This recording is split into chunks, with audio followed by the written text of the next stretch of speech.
Keep the project as simple as possible and focus on the implementation of the service itself, and not get bogged down into the network implementation.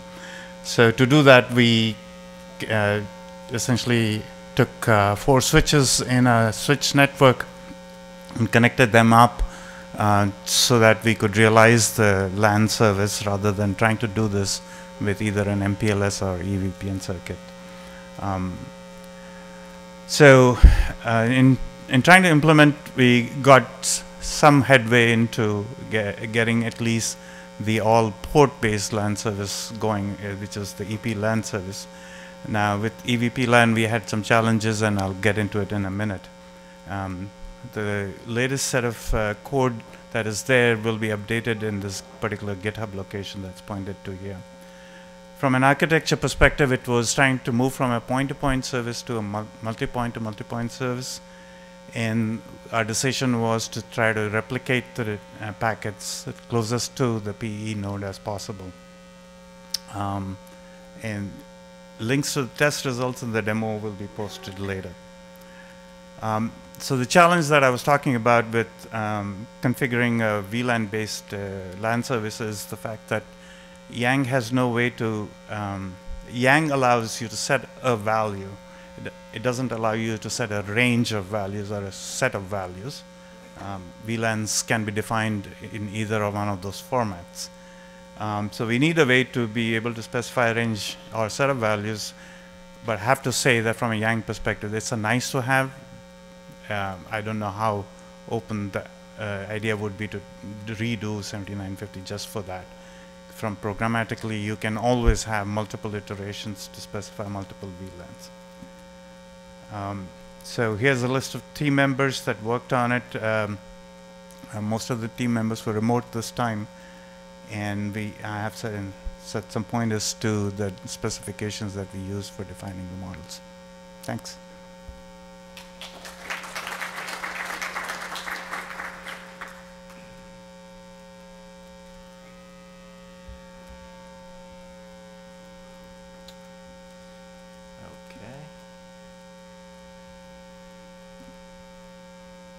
So next, I'm going to just start going from the top. So I2NSF.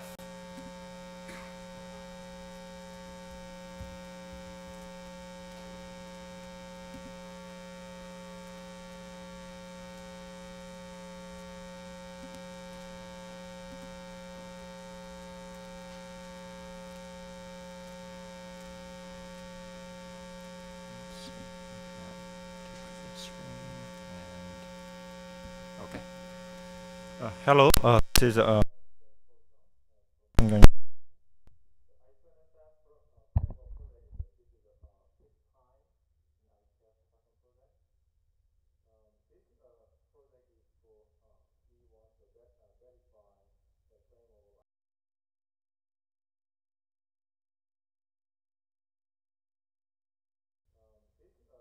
this time also this is student project.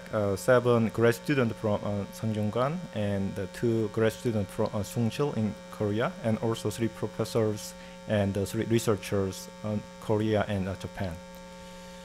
So this is the poster for this hackathon. This time we proved the 3 things. The first one is the netconf support for registration interface for I2NSF framework based on latest capability Yang data model. The second one is I2NSF security policy translation. So translation is very important because high-level policy translated into low-level security policy automatically.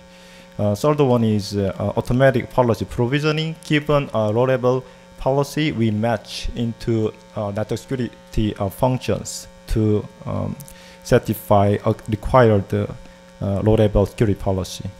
So this is the first feature, registration interface. You can see the high-level policy given to security controller. It requests the required NSF, and then the development management system invoke and then register into security policy, and then we can certify high-level policy using appropriate network security functions. So this is a data model. And also the second one is a security policy translation. So using this box, this is a translator. So high-level policy is in terms of administration over user. That one is translated this procedure, and then low-level security policy is translated like this. So low-level policy is given. This one is decomposed into NSF for firewall, and the second one is NSF for the web filter. So we can match with low-level security policy into appropriate NSF functions. So this is network configuration. We use the mininet. So in the middle we have, you can see security controller for I2 NSF framework. And then we have SDN network, and we have appropriate NSF. So this time we have 2 applications. One is malicious web site the filtering. The second one is malicious email filtering. So we used open source. So we uploaded the framework source code into GitHub, so you can access and download our project code. And also we uploaded our demonstration video into YouTube. You can access and then you can check it out. So we learned during this hackathon, we proved the YANG-based registration interface working well to provide automatic security registration.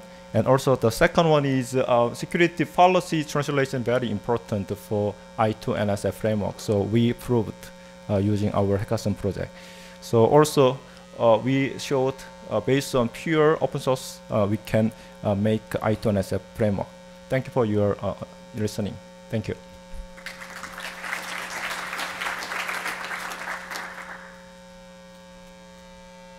Okay, great. Thank you. And let's see who's up next. Exciting.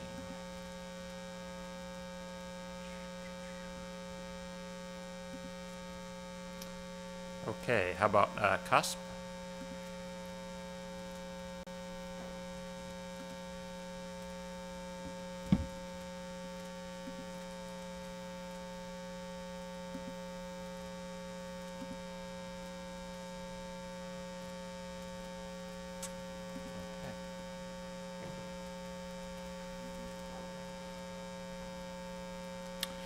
Hello everyone, this is Michael from Huawei, and today I want to present the Hackathon project CASP. Okay, our motivation is to provide that this new protocol, which we defined in the as following links, it can work well and can validate and performance to satisfy the operator's requirement. It can build the self-separated BNG's architectures. And we want to, here we define two benchmarks. One is to want to verify that the control plane can communicate to the user plane through this these new protocols. And another is want to verify that some basic functions that the control plane can synchronize manage the user plane resource, and it can dynamic send IP address field to the user plane when a new user die up. After 2 days hard work, we have got some good result, and our remote team help us to set up the environment of the self-separated BNG, and we hack on this environment. We get good feedback, and we have got the two benchmark as described above. Here is following. This is the demos topology, and right here is some basic configuration and the sessions information. And also we use a tester to simulate it. The user die up, and it shown here it can work well, and the user die up well, and the synchronized control plane can distribute the IP to the user. So this is work well and satisfy that and verify that the new protocols works well, and we believe it maybe can drive the operator's requirement, and it maybe it need to standardization. Okay.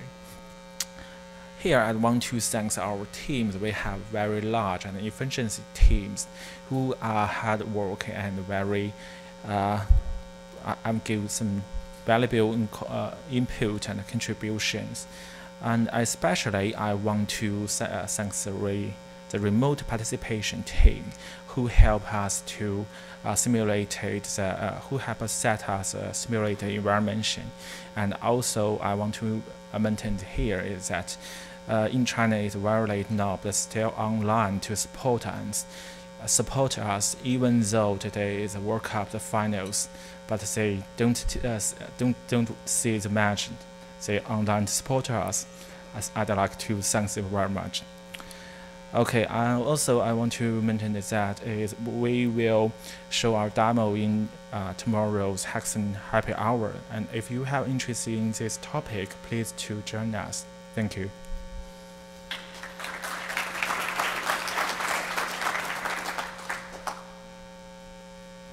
Okay, great. Thank you for the presentation, and thanks for the reminder about the happy hour thing tomorrow. Anyone can participate, but you do have to sign up, and there's the link on the wiki, so you can sign up. And make sure you do that before noon tomorrow if you want to participate. Okay, Lurk.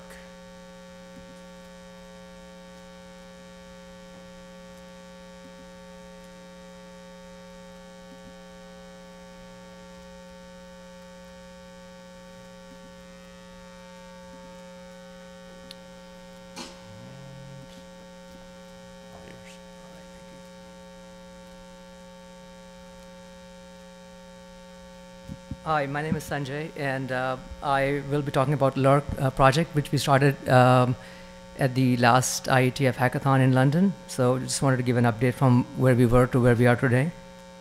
Okay. Just to recap, what Lurk is trying to do is to address two key areas. One is basically protecting the security credentials of the security service, and how? By isolating the operations that are associated with the credentials by breaking down into specific cryptographic services. Now, in terms of where we can apply Lurk, we're looking to apply this into a specifically scenario where we can enable the delegation of video sessions such that a commercial CDN can delegate the content to the last mile, such as the ISPs that may be hosting caches where they can download at the same time securely without sharing the private keys. And these are the relevant RFCs that we are working on. Now, in this IETF hackathon, what did we achieve? So we have two running implementations in CLurk and PyLurk. We've also realized that we want to go through the formal verification of the Lurk protocol, so we're doing that. Also the link to the GitHub on different key servers in the PyLurk and the CLurk implementation. What else we did? We also were able to do this ECDHE implementation in PyLurk, and also some updates to the draft, such as disabling the non-secure configurations. What else? What did we learn here? One of the key things that we're looking to do is to be able to integrate with the Nginx OpenSSL, and also looking for the trusted environment as well, implementation there. We also look to implement Lurk extensions for TLS 1.2, full implementation. And also future plans include for us in the next hackathon, we're looking to do formal verification for the TLS, for the extension, for the Lurk extensions in TLS 1.3. These are the members that have contributed to the project. And also a little flow-through diagram, step diagram, and also the use case that you can look at. Thank you.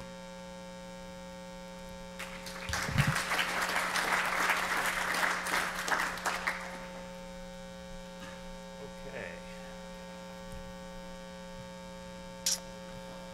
Let's see which one's up next. So, how about we just did that one? So Rift.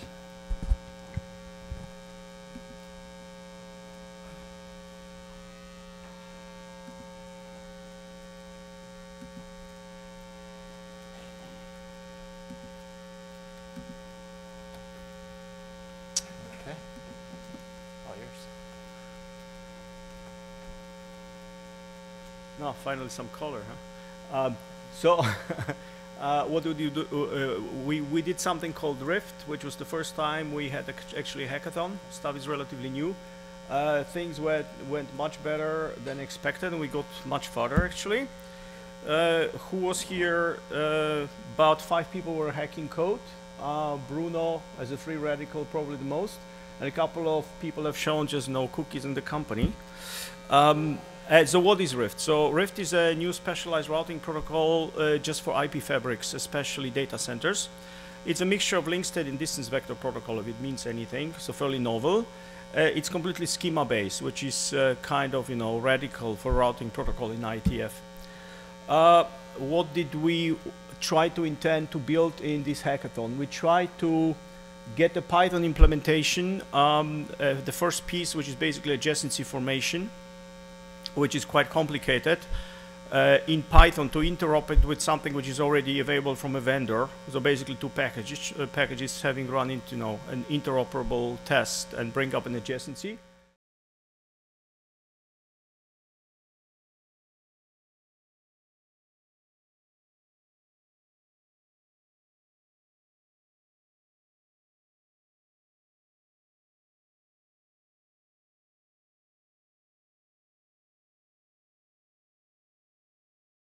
Gory details involved, like all kind of multicast addresses and v6 multicast, all kind of ports being exchanged and so on. So yeah, we had this adjacency within 3 hours. One, because Bruno already did a good amount of work up front. Second, because we found that all this schema-based modeling is actually saving like 80% protocol work that is being done normally, like writing parsers and all kind of quirky code, which is all hand-woven. And the only problem we really found, so the spec seems to have held up pretty well. The only problem we found that we were joining multicast basically on different interfaces, on the laptop, so we didn't see each other. The moment we joined the same interface, the stuff just came up. So we ran out of scope after 3 hours. So then we attacked the next finite state machine, which is far more complicated, and it's basically the finite state machine which allows a complete zero-touch provisioning. So these IP fabrics have this specific property that it is highly desirable that there's simply no configuration whatsoever. They albeit they are doing proper IP forwarding, they're behaving like switches. So you do v4 over v6 and all this stuff is included, and they have to exchange a lot of information to find where they are topology wise in the fabric. And there we basically wrote a lot of code, being notably distracted by the ongoing soccer game. I think that completely killed our productivity for a while.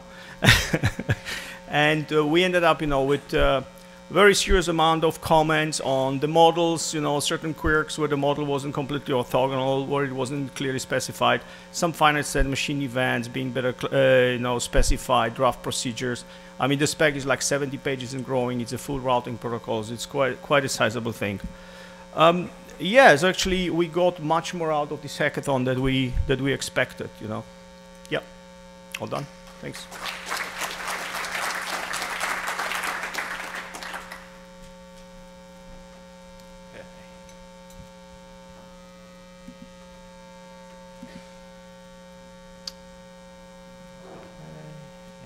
How about spin?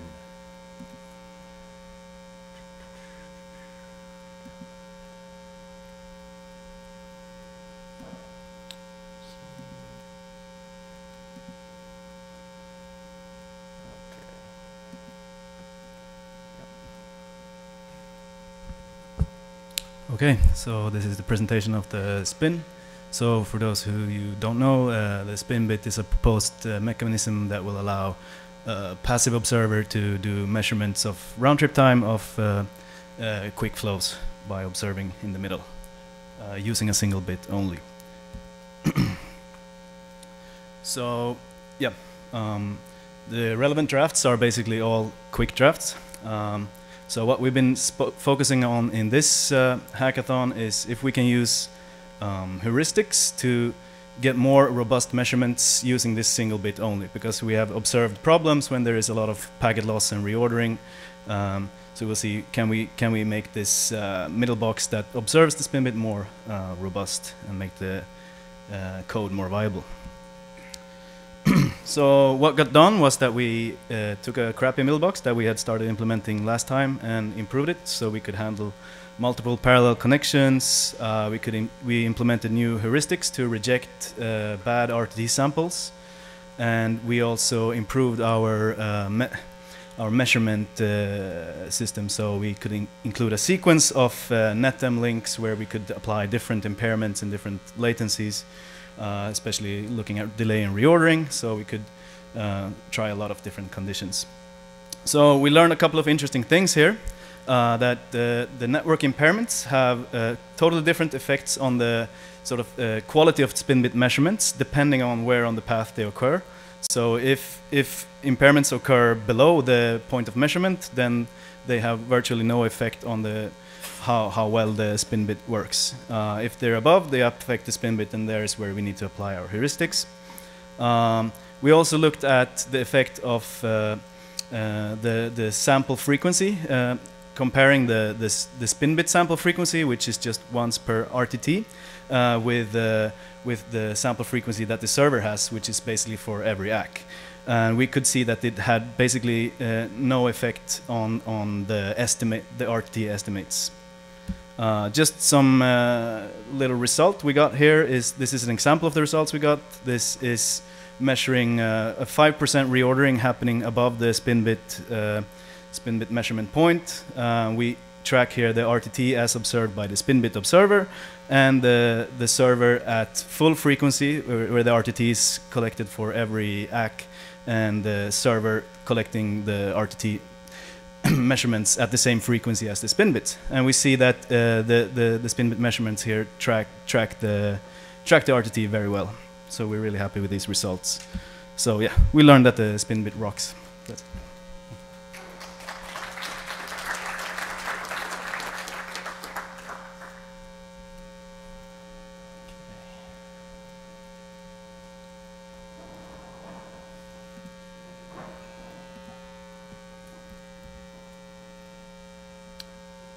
Okay, we're going back to get some late additions here. So, Wishy, do we have folks from that team here? Okay, great.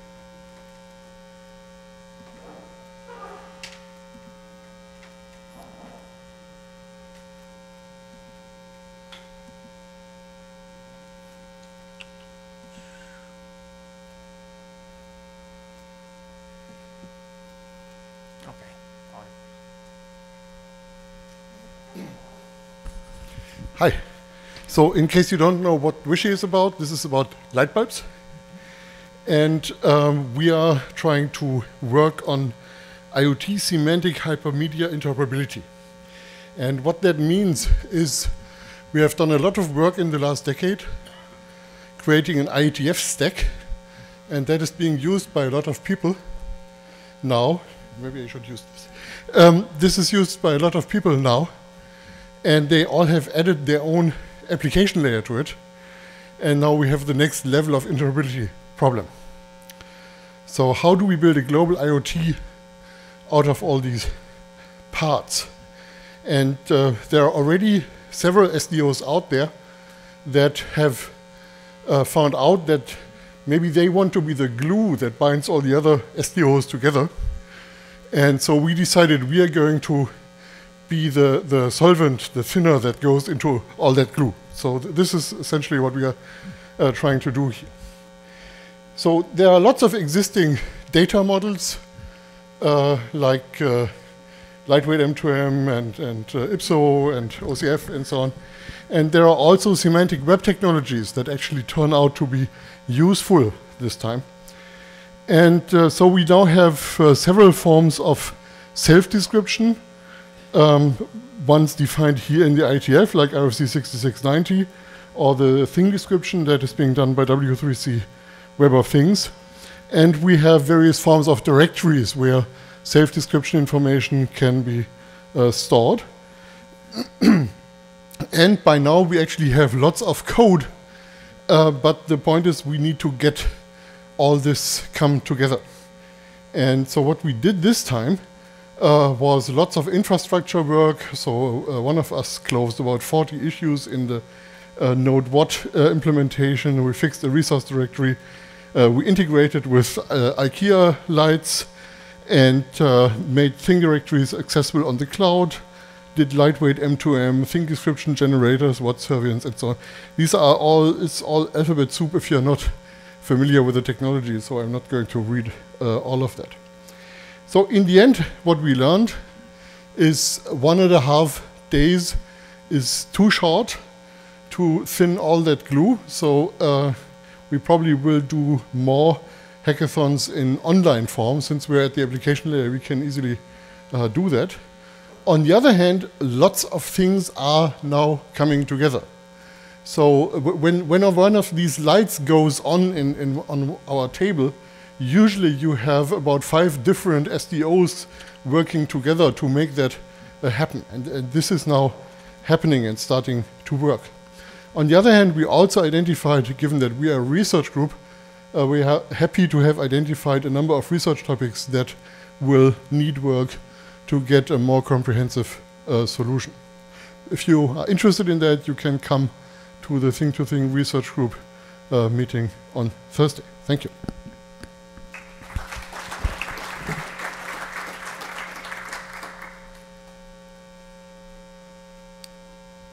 Okay, thank you. And I believe next up should be, yep, Perk.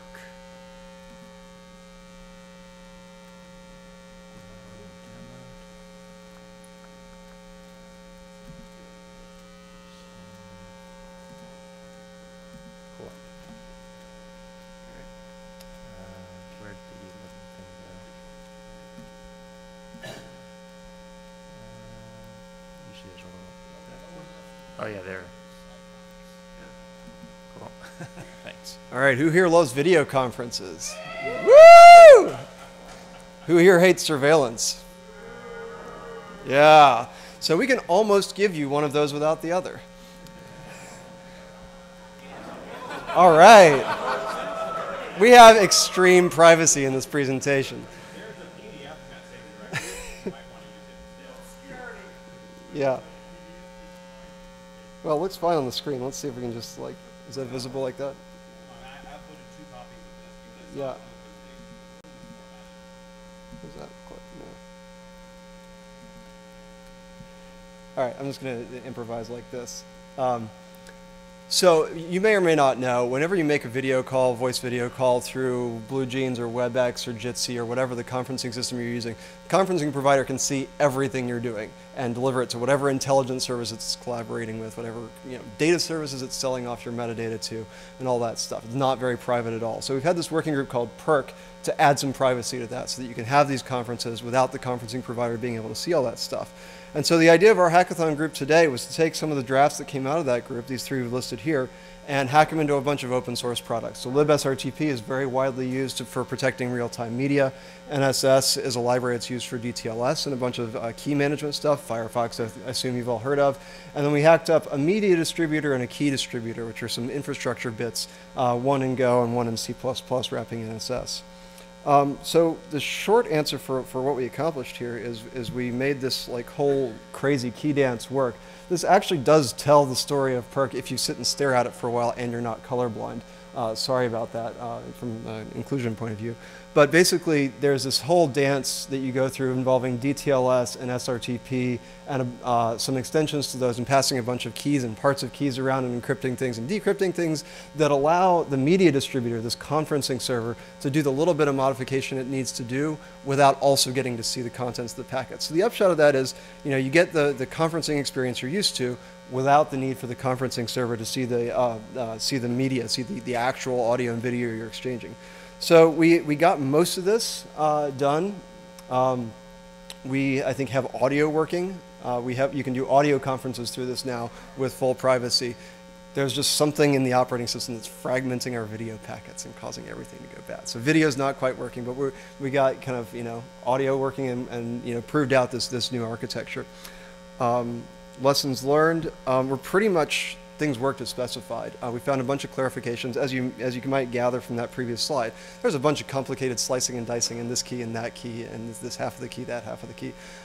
As long as you keep all those balls in the air and you have them in the right place at the right time, works fine, but we need to clarify in the specs a little bit how to do all that. Found a couple minor bugs about which half you use where. And this is all thanks to a team between Cisco and Mozilla folks bunch of people contributing with different expertises, crypto folks, media folks, that made it all come together. Thank you.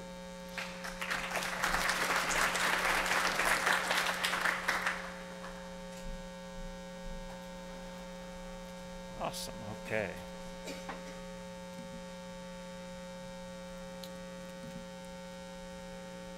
And let's see, where were we? So maybe DNS. I don't know if we have more than one, but this DNS hackathon presentation. Okay. And it's just via PDF, right? Okay. Excellent. Okay. And let's see, let's make this hopefully full screen like that, or close to it. Okay. Where do you see it? Ah, thank you. Okay, thank you. So as usual, we had quite a few projects on the go simultaneously in the DNS team. They fell into two real types of categories. One where we were trying to look at real operational issues that are happening in the DNS, and some newer work based around DNS privacy. So one of the projects that we had quite a large team on was a multi-provider DNSSEC project. So today you can do multi-provider DNS, which is great for defending against DDoS attacks. Or you can do DNSSEC, which is great for the integrity of your data. What you cannot do today operationally in the DNS is both together. So there's a draft that proposes how you can do this. And the idea behind the draft is that each of the vendors independently sign the zone. There are two models proposed, and they differ in the way that they manage the keys. The work that was done here this weekend was that both of those models were deployed and validated.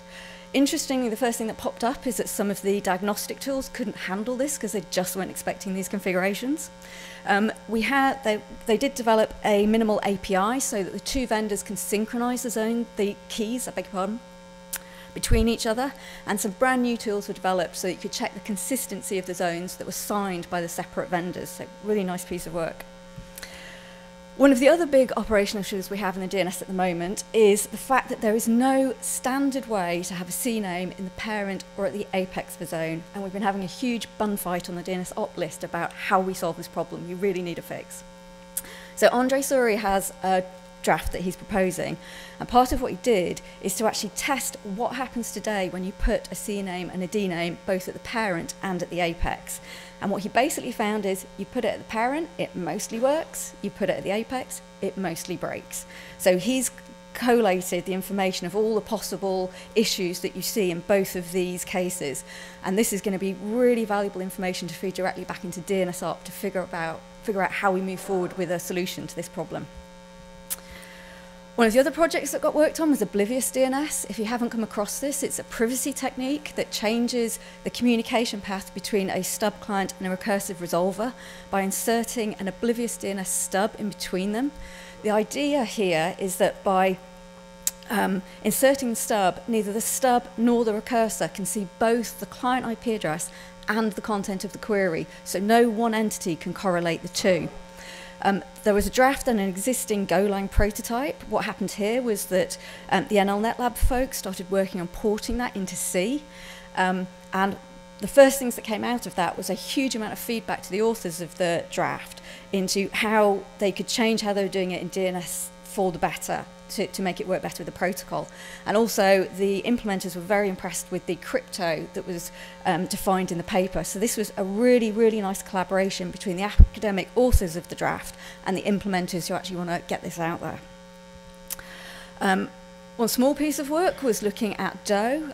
Myself, with reviews from a whole bunch of people, too many to put on here, I started looking at trying to define an anonymity profile to use with DOE so that clients who want to use that can look very standard and not stand out.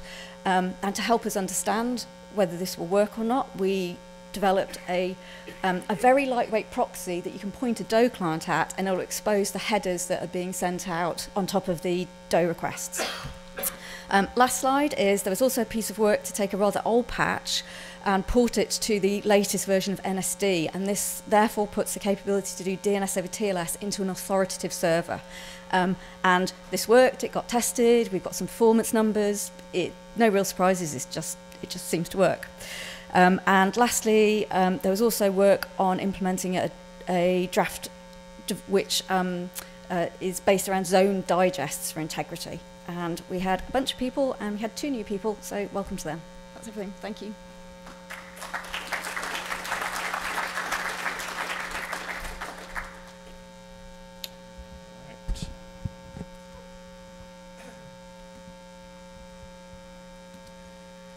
Okay, next up, ESNI. Oh, there you are.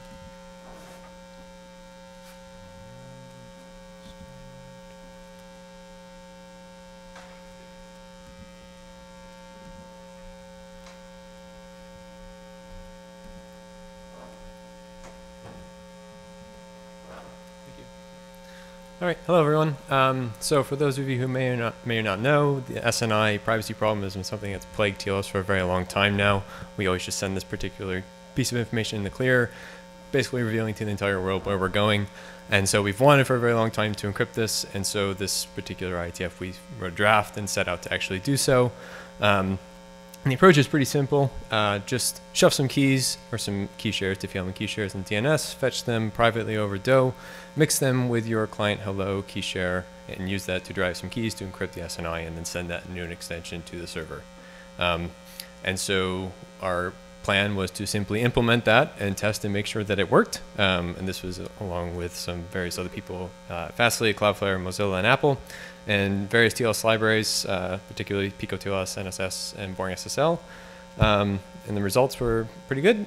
We got complete interop between all supported clients and servers. There are 2 servers set up right now that support this, that have fixed records containing these ESNI keys.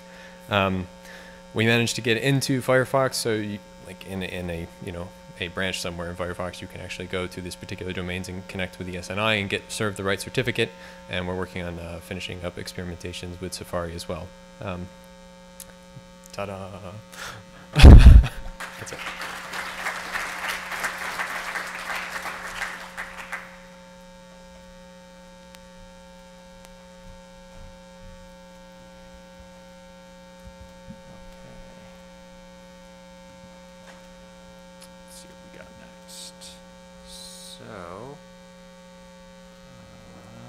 Okay, the DNS SD.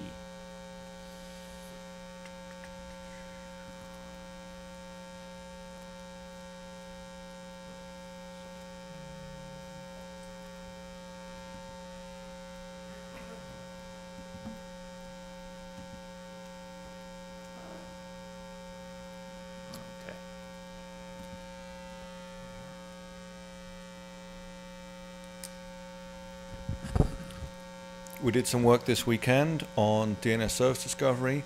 Probably half the people in this room, they've heard of DNS service discovery, and you may think that's the thing to do with multicast DNS, that's link local multicast, and that's part of what it does. For a long time it's also run over unicast, and in fact that's what we're doing here at the IETF. If you tap the AirPrint button on your iPhone or your iPad and you see the terminal room printer show up, that is DNS service discovery, but you're not in the terminal room, that's the other side of the building up a couple of floors. So that works, but it requires the experienced IETF network operators to know the right records to put in the DNS server to configure that manually. So the DNS SD working group has been working on automating that process. This is important these days because there are wireless mesh networks where multicast is not very efficient. Enterprise Wi-Fi networks frequently disable multicast for the same reason that multicast is very wasteful on Wi-Fi, and home networks are getting more complicated, so it's becoming more common to have more than a single network segment in the home.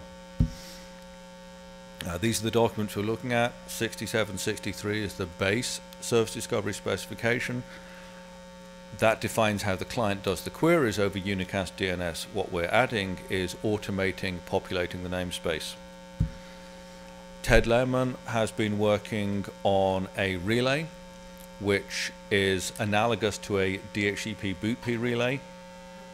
At home you may have a DHCP server on the network, but in an enterprise it's common to have the DHCP server in the data center and lots of little bootp relay agents scattered around all the links in that enterprise. So taking that inspiration, Ted has been working on a similar thing for service discovery, where you can have a discovery proxy in the data center, and it in effect has remote virtual interfaces on various links around the organization. And Ted now has that running on OpenWRT and some Raspberry Pi boxes. He has it running on one of his boxes at home. So even though he is a long way from home, his Mac can still see his upstairs Canon printer, even though it's not remotely connected to his home network. Tom Pusateri has been working on the discovery proxy, and this weekend at the hackathon he was working on adding the new service registration protocol, which is how, instead of passively observing services on the network that are using multicast, services can actively register with the directory. And we had a new person joining us this time, Tim Wattenberg, and he implemented the client side of the service registration protocol, which is derived from the DNS update protocol, so this is not a greenfield development.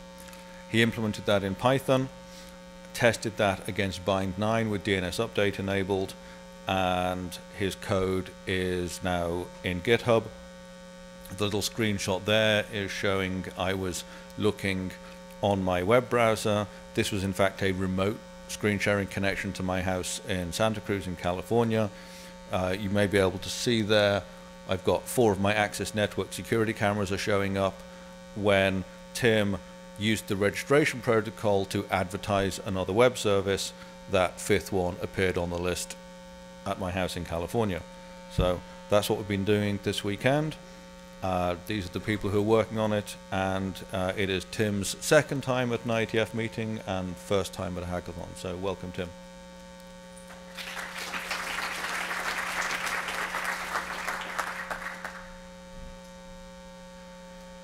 Okay, thank you much for that. And next up, I believe, is Ace, if I remember right. Yes.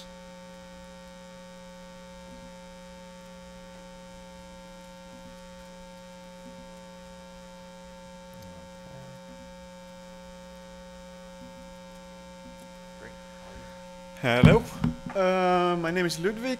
I am going to tell you about the work we did in the ACE project. So ACE is for authentication and authorization for constrained environments. So what we're trying to do in the working group is to define a profile of OAuth that is usable on devices and networks that have severe resource constraints.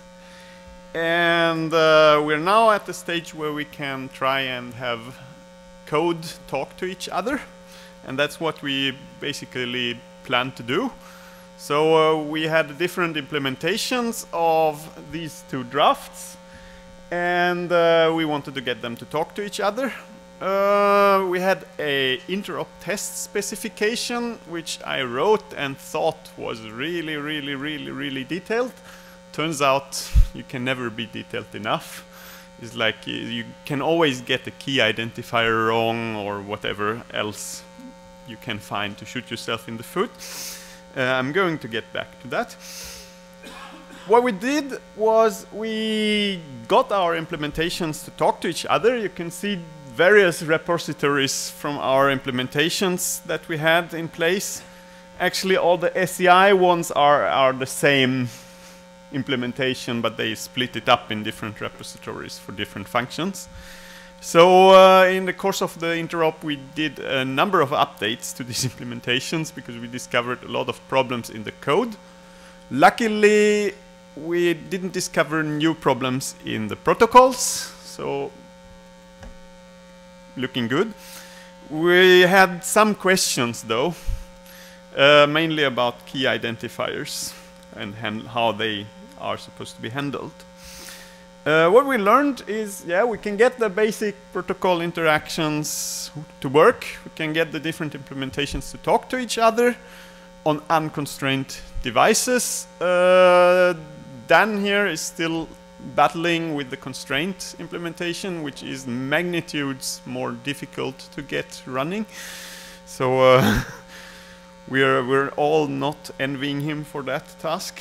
But he's getting forward, so we're hoping to be able to get the same protocol running on a constraint device soon as well. And another thing we learned in general actually is it would be nice if someone or IETF or whoever would gather material on how you do a successful interop, and perhaps have like a document with recommendations or tools or a template, like this is how you do a good interop specification, like how you specify different test cases, and this is typical errors people make. So if anyone feels like the need to do an extra good thing for IETF, I think starting this kind of work would be immensely helpful for future hackathons and people trying to do interops of new protocol drafts. So team members, we had Jim Schad, Grace Lewis, Sebastian Chevia, and Dan Kleindienst. I hope I'm not mangling your names too much. I should have asked before. And myself. Jim and I, we have been at several IETFs. This is my second, well, 1.5 hackathon. Grace, Sebastian and Dan are visiting the first hackathon ever, and Sebastian and Dan are visiting the first IETF ever. So welcome. Thank you for joining us.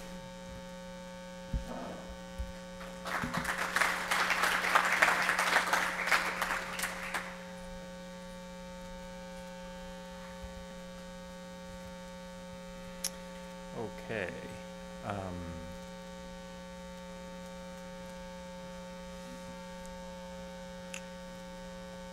Okay, for LP-WAN, I see coming up. And we'll go back and get the JMAP one next. Whoops, what happened here?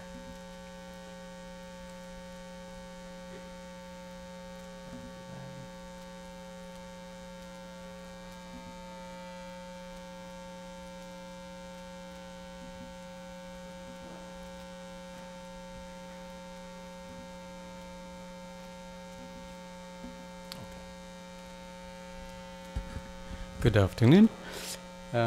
So this is about SHIC, the static context header compression for LP-WAN. This is, I think, the third hackathon on this topic. So our goals are in general to provide an open source implementation of SHIC.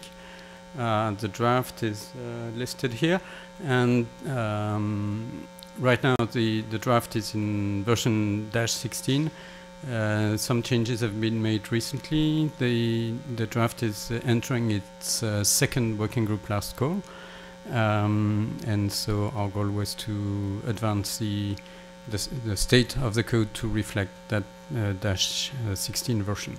So mostly by reading, sharing our understanding of the draft, the last changes, and coding, making sure the code reflects the last version. So what got done, we had actually 2 newcomers at our table this time. So we educated them on what SHIC was about, and you know, little devices we're interested in, and the constraints, and the cost of transmitting a few bits as opposed to the cost of computing. And in return, they provided us with a fresh read and fresh review of the draft, which is always welcome because we get so much used to reading our own drafts. So this resulted in about a dozen notes on improving the draft, mostly editorial, stuff that we left from previous versions that were inconsistent, but also one which was actually functional, something we forgot to specify.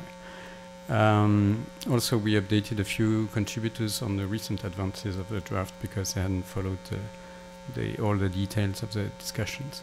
So we updated the SHIC has 2 parts. One is a compression decompression, one is fragmentation reassembly. So we updated the fragmentation code. There's a repo on GitHub. And also we updated the compression part and especially implemented the network side, because LP1 is between an end device and a network. We improve the network side Python implementation. What we had learned last time at the 101 was that it takes a long time to get all these little devices and the LoRaWAN network working in this room. And we can easily waste a full day having everybody working with those little devices. So we knew that, so now we decided to have 3 versions of our code, 3 targets. One being a full Python-free implementation, which is for computer server side.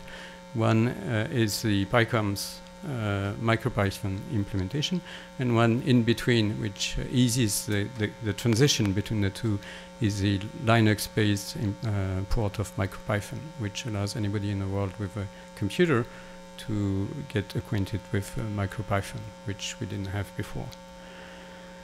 So as a wrap-up, we had 6 people locally around the table, contributing 1 remotely in Japan with 11 hours time difference.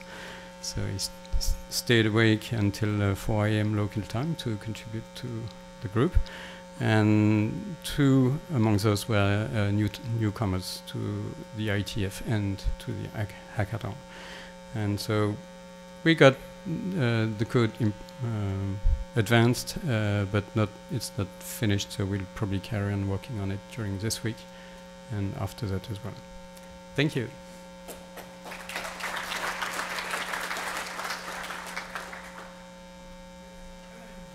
Okay, we're going to go back and get the JMap one, which came in.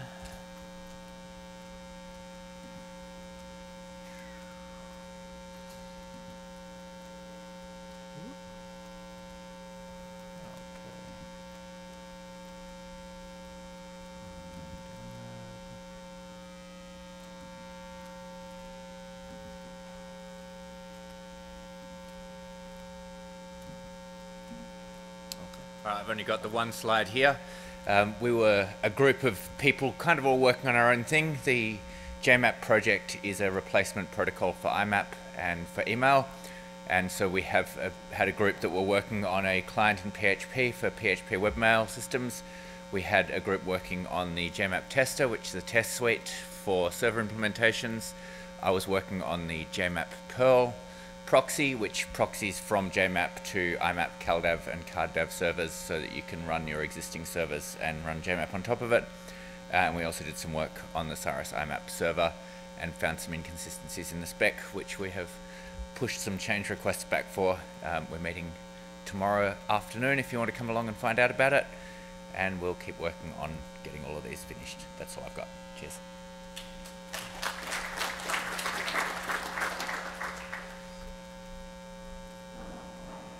All right. Very efficient presentation. I like it.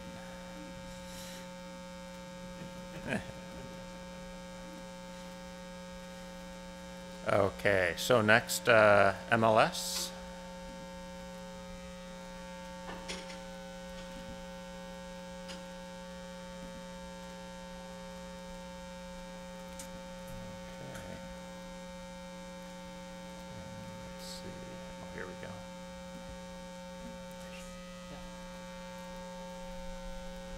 Hi everyone. So message layer security is a new working group at the IETF about essentially securing group key exchange for asynchronous messaging.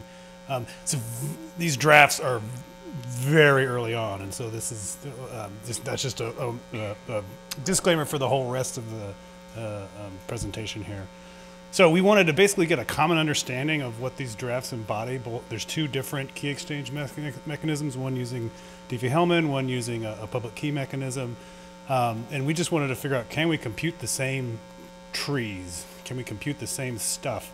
And in fact, my group is back there still hacking away, and they just achieved a couple of common views of the same things using a bunch of different implementations.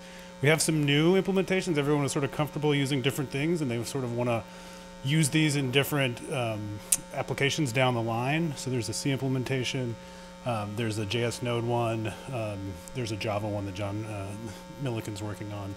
Most of these people ported Richard Barnes's Node code to whatever they wanted. John didn't because he likes Java. What got done? A whole lot of just whiteboarding and just trying to figure out if we all have this common understanding of what the heck this stuff is and how it works. There are 2 sets of code here that are achieving some notion of a common view of the tree. There's a couple of trivial pull requests to the MLS drafts that we have live. What did we learn? It's hard to describe. We kind of better understand this stuff. The drafts are in an early state. We're in a better state to contribute to this kind of conversation. Actually, you can improve some of this code. I do think and I'm not sure how to word this. I'm not an expert in this stuff, but it sounds like we found some sort of sharing of a secret key that shouldn't have happened, and I think we've modified that by adding a nonce or something somewhere. Anyway, and so very early stuff. Come talk to us if you've been working on this stuff. I know there's a lot of draft authors out there that are working on other things. Here's the folks that were involved. One new IETF Hackathon attendee, Nat Meisenberg from New America OTI. Thank you.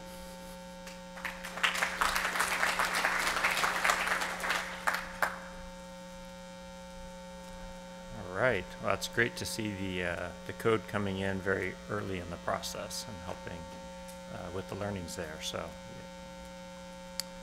good to see. All right. Kami project. Komi, however you pronounce it.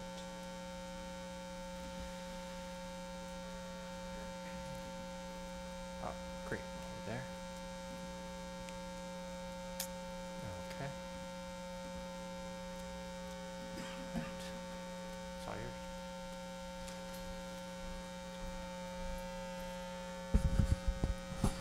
So, hello everyone. We've been working on the Kami project for which is dealing with Yang for constrained devices for this hackathon. And so yeah, just to position where we are, well, it is an addition to the Yang family. So yeah, we have netconf and resconf, and Kami, we can say that it is a set of technologies. So there is a way, so bringing the Yang to ecosystem to constrained devices. So we have a technology to map Kami to CBOR, so efficient payload representation, and then we have how do we have the bindings to the co-op protocol, and something that we can call like a compressed IDs, but they're not really compressed. It's structured identifiers, so like numbers, so that we are actually able to send these identifiers over very, very, very constrained links. So that's on what we have been working on.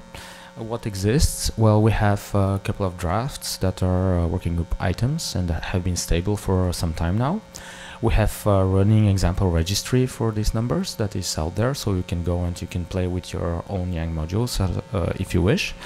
And there has been an implementation. So I'm saying example implementation, but it really is a full implementation of a client and a server over the finterop platform. So in case you would like to do interop testing, we would strongly advise you to actually approach the finterop guys. It's really something very, very interesting, very powerful, that allows you to run all kind of interoperability tests. So this is the existing, and what we wanted to achieve during this hackathon is actually to provide some open source code. And we wanted to help people bootstrap their implementations, so provide examples of how to actually interact with the finterop implementation that is out there. And we wanted also to start the implementation of a full Python-based open source Kami client, and in the future Kami server. So the plan that we had is, well, first of all, getting started with finterop, describe how we actually you run an finterop session, how we actually run an finterop session with Kami, and the baseline interactions with these implementations. So anyone can actually say, okay, well, I'm interested in Python implementation or a C or C++ or other. Well, I can do this to validate actually that it's actually working, and then move on to automated code generation based on YDK. So YDK is Yang development kit So it's basically a way for people to develop their applications based on Yang. It's open source. So what got done? Well, we developed base examples on various operating systems, Linux and Mac, and I'm particularly proud about this one. We'll get back to this one later.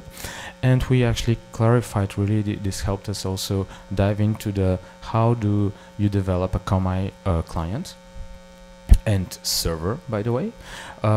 So basically it boils down to developing independently the Yang to CBOR mapping and the co-op bindings, which is actually a pretty great thing, because this allows you to split your work, and there are no interdependencies of this.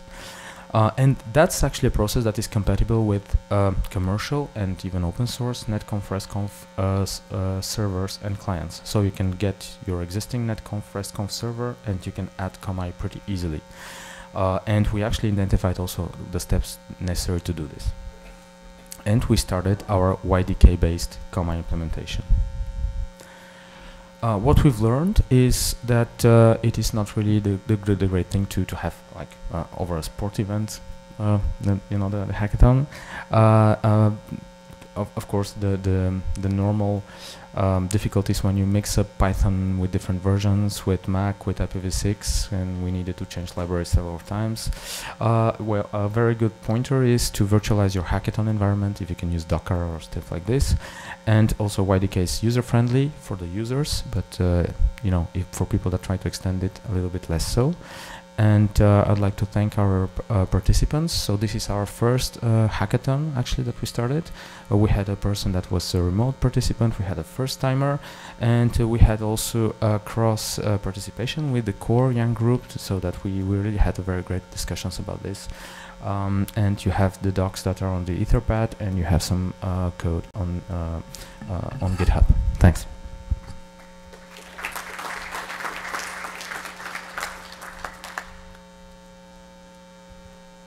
Okay, the DOTS team. I believe you are up next.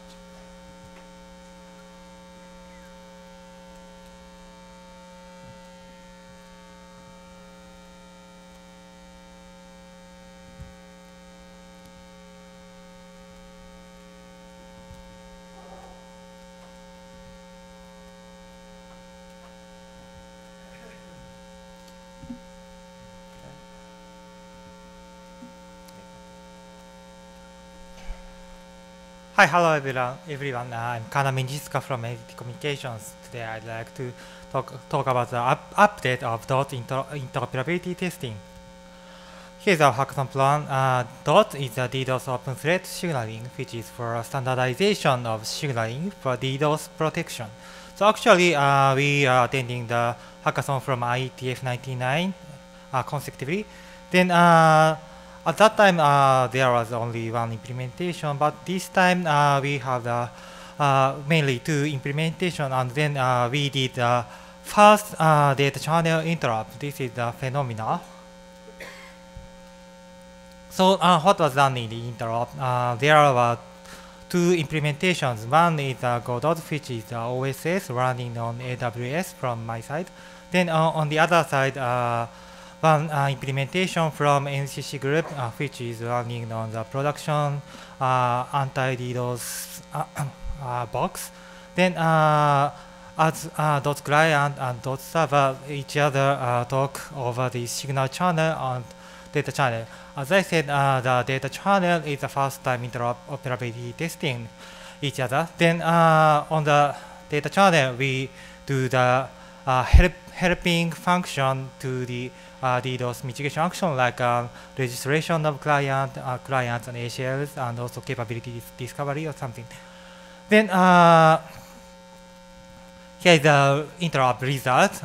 You may see that green cells are accomplishment in the IETF 101, and blue cells are accomplishment in the IETF 102. Then you may see that the test space is enhanced significantly. And as I said, the data channel is the first time, but the lower side is the testing over the data channel, and all of test was successful, and the found issues will be reported to the working group. And also we did the signal channel interrupt with the latest draft of signal channel draft. Then here the takeaways. The core specification of dots is now mature enough, so we did the successful interrupt testing. Then several issues found, but that is not so significant, and those will be reported to the working group. So as an implementation, one is OSS and one is proprietary, and also more implementations are welcome. And as a reference implementation, OSS code is available on GitHub, so please read and use this OSS. To wrap up, John Sharrow from NTC Group attended this hackathon remotely from London. I appreciate it, and that's it. Thank you very much.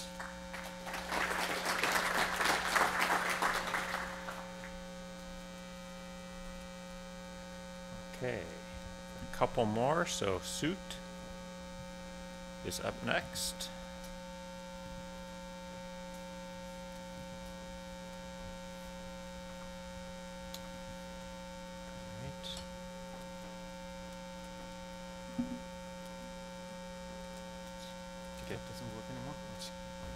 Doesn't like your presentation. Is it big? No.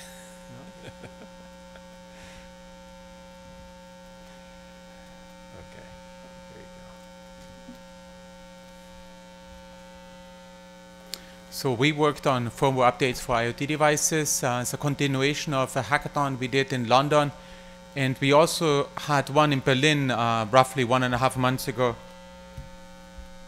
This time one of my coworkers worked on hardware dedicated for our interoperability on hackathons, which you can see on the left-hand side, the multi microcontroller board with a separate flash and secure element. And we tried to get this the code working on this new board. The goal was to generate this manifest, which is the metadata for the firmware plus the security wrapper, encode it in CBOR, sign it with COSI, and then verify it on the IoT device. And so for the generation we used Python, but of course on the IoT device we used, on this board we used C. This is our group actually over there. We had a couple of people who were the first time participants of the Suit Hackathon. We also had first timers in the IETF in red, and some older guys, namely me and Jaime. What did we do? Since we had a couple of new folks working on this topic, we spent some time on setting up the development environment for this, for the board, getting distributing the boards and getting everything working. We used embeddOS as an operating system for the device. We successfully generated the manifest, encoded it, signed it, did all the keying stuff, and also wrote the parser for the verification of it on the device. We also produced a detailed write-up like last time, so we can actually memorize things till the next event, and which can be found here on this link. The couple of items we learned during the activities, we managed to break a couple of the boards.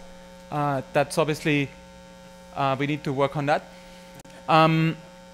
We also, it would be nicer to have a way to set up everything in a much faster way for first-timers, because there are lots of tools involved in the embedded development, and setting those up appropriately for different operating systems is a hassle. Using IDEs for debugging, specifically if it's more complicated crypto, would also be nice, but requires some work. And then we obviously struggled a little bit with the implementation in this time with CBOR, last time with COSI, so we managed to deal with that in between the London IETF meeting and this meeting, but now we are at the issues with COSI libraries, and there's also some feedback for the draft work. Yeah, and finally, getting everything back together in a reasonable size for a bootloader is still going to be a challenge, but that's sort of left as an exercise for for future hackathons and future work. And that's it. Thank you.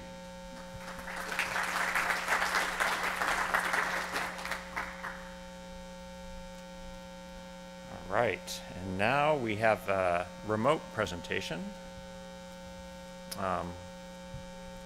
Calling in from Mauritius. Are you guys out there? Can you hear me? Can you say something so we can hear you? Hello, Charles? Yes. We hear you. It's a little loud, a little bit of feedback. Okay, great. Thanks.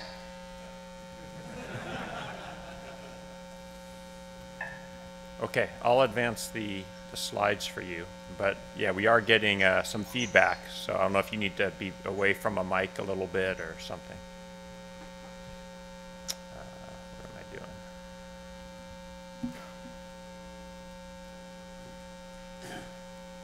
So, hello everybody. Okay, we're ready. We're ready. Okay, hello everybody. I'm Nitin from the Hackers of Every Team. So our goals for the IETF 102 Hackathon focus on two parts: application integration, and the other is interoperability. Charles, can you just move one slide forward? Great, thanks. So all participants are working remotely from Mauritius. On the application integration part, we had worked on the implementation of Graph 28 and upstream open source projects. For example, in the case of PHP, it is not possible to specify a TLS 1.3 connection only using the PHP 12 library. So we had to make a PHP 12 library TLS 1.3 compatible and test it using PHP code itself. As regards to the interoperability, there are some challenges to make TLS mirror boxes more compatible with real-world deployment. We have the challenges to make sure that all unit tests work accordingly. So the application concern. Can you just move one slide? So we have PHP, like I mentioned previously, it did not have its curl function support for TLS 1.3. So a pull request was sent to PHP. HTTP curl, which is a tool for measuring web performance, pull request sent. NRP, a tool to measure remote machine metrics. Mercurial, a mail was sent to the Mercurial mailing list. Socket mail sent to the developer. And curl now have its middle box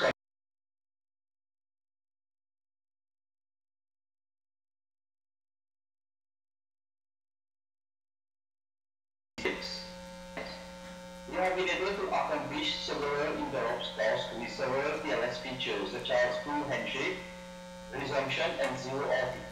The libraries concerned are OpenSSL, Brewing SSL, TLS Live, -ng with SSL and NFS.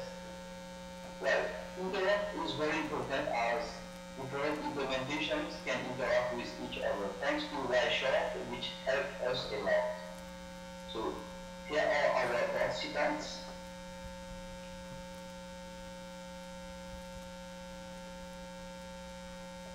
We welcome. These are our participants from the Hackers of the team. Can you just move one more slide?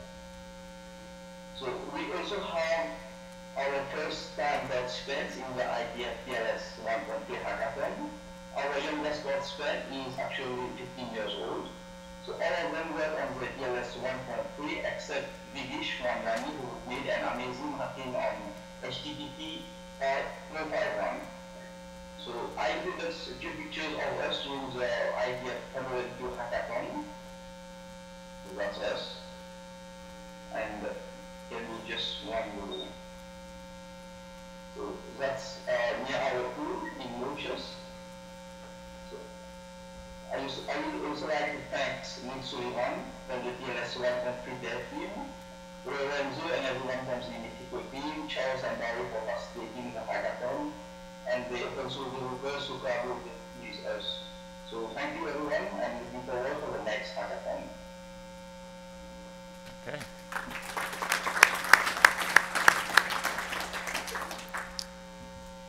Okay, are there any presentations that I missed? Anyone without slides that had something to say about their project? Okay. So can you put up the... You want the link, right? Yes. Okay, here, I'll let you. All right, so there's the link again for voting. We'll give you maybe, what time is it now? 3:30. So we'll give you maybe 10 minutes to get your votes in. Again, please don't vote for your own project. Out of your peers, which other project best accomplished what you think we're here to accomplish? And I'll just shut up now for about 10 minutes. We'll let that sink in and get your votes in. And we'll see you in a few minutes.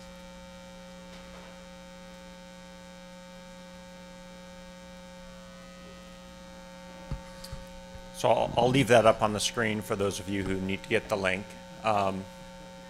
Just one more reminder of a couple things. We have the Code Lounge that will be going on all week, Monday through Friday. I encourage you to use that space if it's helpful.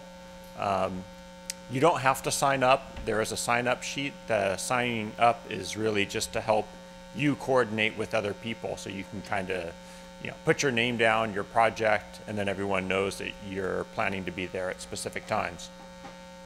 Now for the happy hour, the Hack Demo happy hour, that you do need to register, because we need to know how many people how many teams are going to be there, so we get the right number of tables, the right number of signs, and all of that. So can I just see a show of hands? How many teams, if you can have one person from your team raise your hand if you're planning on demoing something tomorrow at the happy hour?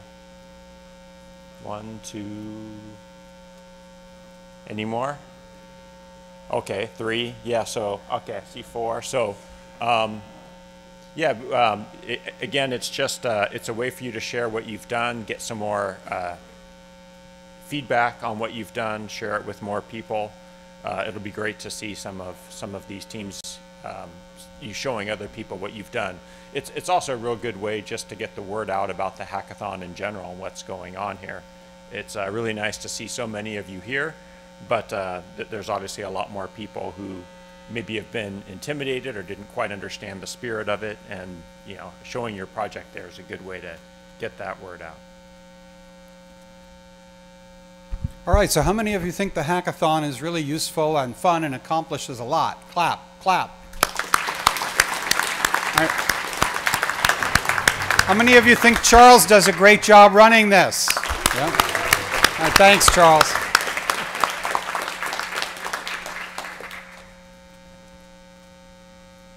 Okay. Well, thanks, Barry, and thank you to Barry as well for all he does with the hackathon. Okay, and we look forward to seeing how this experiment of you guys voting goes, and we'll give you a few more minutes to do that.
Okay, we're ready for results here. The votes have stopped coming in, so I think we're ready to do results.